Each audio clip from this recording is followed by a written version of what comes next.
It's a destructive wind that will pretty much knock down anything in its path. We are also noticing that the winds at these locations, Montego Bay and Kingston, right now are light.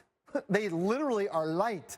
You know, 20-knot wind maybe at Kingston. And I don't think Kingston is going to see hurricane force winds if the track verifies. Again, if something changes, we'll let you know. But the way this thing is expected to move, Kingston will see tropical storm force winds at most, with the wind coming out of the south and extremely heavy rain, no doubt about that. That is to say nothing about the catastrophic rainfall we expect over the entire island, with potentially feet of rain on the way, and it's certainly happening in some places. But the most destructive of all the weather, which is where the winds that are going to exceed likely in gusts over 150 miles per hour are going to be confined to a very, very, very small area right near the eye, about like that. So let's put it into forecast mode tonight. Again, this is one model showing us these areas in blue are where tropical storm force winds are, and they will be probably brushing through the coastline, Kingston and areas even to the west. But the vast majority of Jamaica, certainly the eastern half, will not likely see hurricane force winds.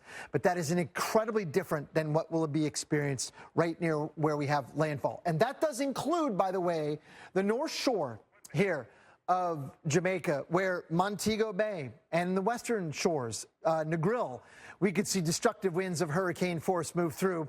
And then right along and just to the right of especially where the center goes, we could see those winds that really knock down everything along the way. Trees, I'm not sure a whole lot can withstand wind gusts over 150 miles per hour, and in some cases, maybe quite a bit more than that. As I said, I don't recall seeing some of the data that's being taken by the reconnaissance ever. Not to say that it hasn't happened, but I haven't seen it with some of the GPS dropsondes measuring winds off the charts, in some cases over 200 miles per hour, not that far off the ground. And we're seeing, of course, there's hilly terrain here in Jamaica and Cuba, so that kind of altitude on terra firma here might experience some of those kinds of wind gusts. Although, of course, it'll be weaker by the time it gets through Cuba, but still destructive weather there, and maybe even still a major hurricane as it moves through parts of the southeastern Bahamas and nearby Turks and Caicos. So these three sort of aspects to it need to be monitored very carefully and protect life and property imminently. Melissa is on the way.